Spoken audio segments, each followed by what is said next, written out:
¿Te ha pasado que estás leyendo un artículo cuando de pronto llegas a la temida zona de los resultados y te encuentras con tablas y tablas de las que no entiendes absolutamente nada? Pues bueno, en esta ocasión vamos a presentar algunos de los componentes más comunes de las tablas de resultados.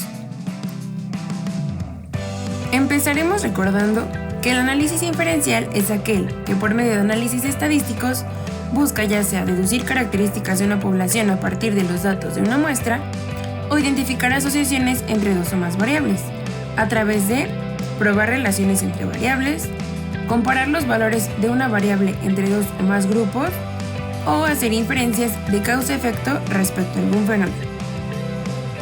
El reporte de resultados de las pruebas puede presentarse de distintas maneras, ya sea en prosa, en gráficas y en tablas, pero en este video nos concentraremos en las tablas de resultados, las cuales varían dependiendo de el objetivo del estudio, de si se utiliza estadística paramétrica o no paramétrica, del estilo del autor y de los requisitos de la revista de publicación.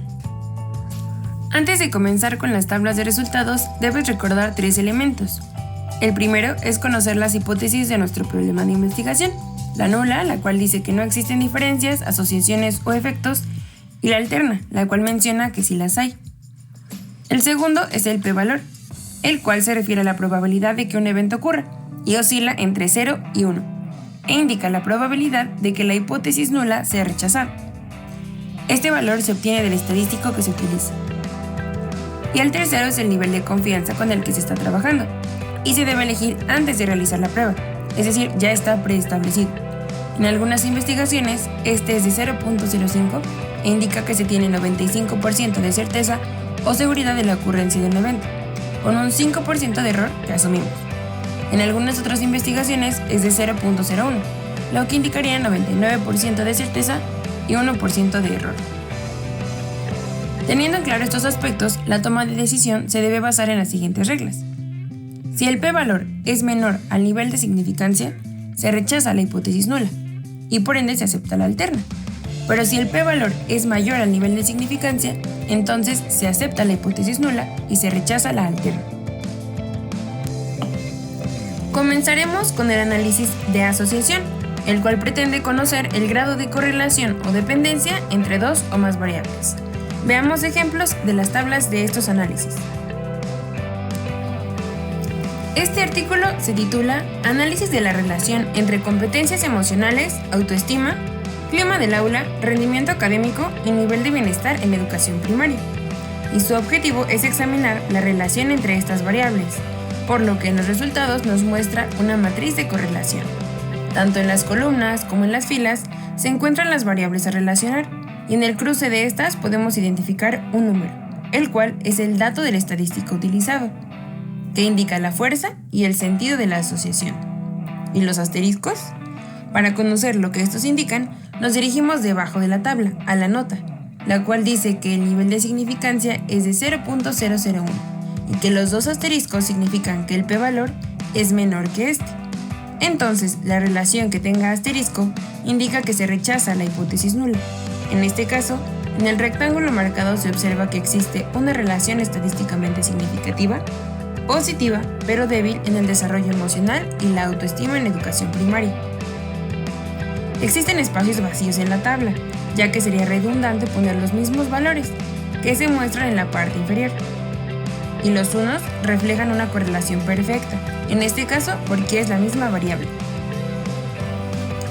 El siguiente artículo se titula Análisis de la relación entre inteligencia emocional, estabilidad emocional y bienestar psicológico. Y su objetivo es analizar la relación entre las variables ya mencionadas. En sus resultados aparece esta tabla. En las filas y en las columnas se encuentran las subescalas de inteligencia emocional y bienestar psicológico.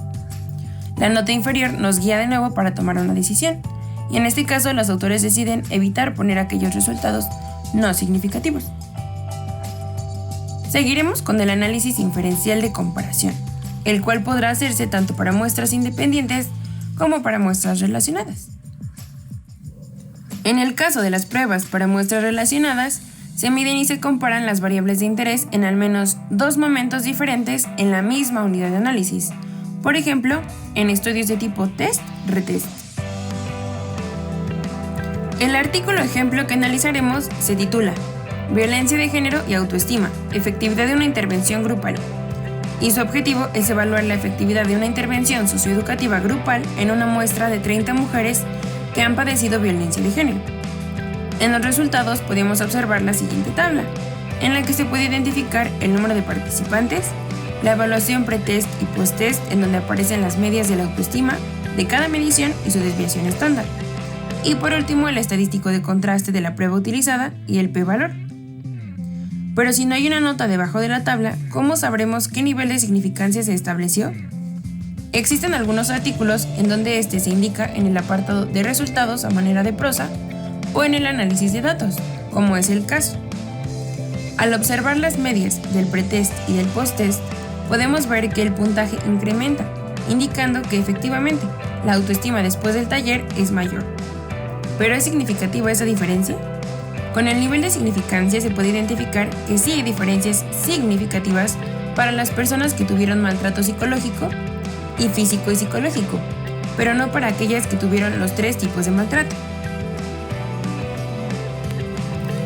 El siguiente artículo se titula Grupos de terapia para mujeres víctimas de violencia de género, cuyo objetivo es evaluar la efectividad de una intervención cognitivo-conductual para mujeres que han sido víctimas de dicha violencia.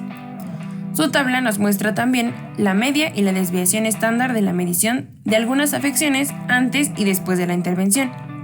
En la columna de diferencia se encuentra el dato del estadístico utilizado y finalmente el p-valor. La nota inferior nos indica que aquellas filas que tengan el superíndice A son significativas con un nivel de 99%, mientras las que tengan una B son significativas en un 95%. En el caso de las pruebas para muestras independientes, las variables se miden y se comparan simultáneamente en distintos grupos o unidades de análisis. A continuación te mostraré algunos ejemplos de las tablas de comparación que puedes encontrar. Como ejemplo tenemos este artículo titulado Afrontamiento socioemocional positivo, detección y atención de violencia de género en mujeres de contextos violentos, y su objetivo fue diseñar y evaluar un programa de intervención para fomentar el empoderamiento de las mujeres y el desarrollo de estrategias de afrontamiento. En los resultados nos muestran una tabla en donde compararon un grupo control y uno experimental para identificar diferencias en los grupos que recibieron la intervención y los que no. Primero nos aparecen las variables a analizar, luego el tipo de grupo, el número de participantes, media y desviación estándar. Finalmente la T nos indica los datos del estadístico y después el valor P. Los autores de este artículo pusieron el dato obtenido en aquellas variables en donde no hubo diferencia y menor que 0.001 en aquellas en donde efectivamente la P fue menor, es decir, en el riesgo percibido familiar, el miedo concreto y el miedo difuso. Es decir, en estas variables es donde sí se identificó una diferencia significativa entre el grupo control y el grupo experimental. Y por último tenemos este artículo que tiene por título Inteligencia emocional en alumnado de formación profesional, diferencias en función del curso, género y edad. Como deducirás, su objetivo es conocer las diferencias estadísticamente significativas entre los niveles de inteligencia emocional dependiendo de las variables ya mencionadas. La tabla que nos muestran en los resultados presenta las mediciones de hombres y mujeres, específicamente las medias y desviaciones estándar, de los puntajes obtenidos en la escala de inteligencia emocional utilizada. Y al final podemos observar el valor del estadístico y el p-valor. La nota inferior nos indica aquella fila que tenga 2 asteriscos, muestra diferencias significativas para hombres y mujeres. En este caso sería la variable de reparación.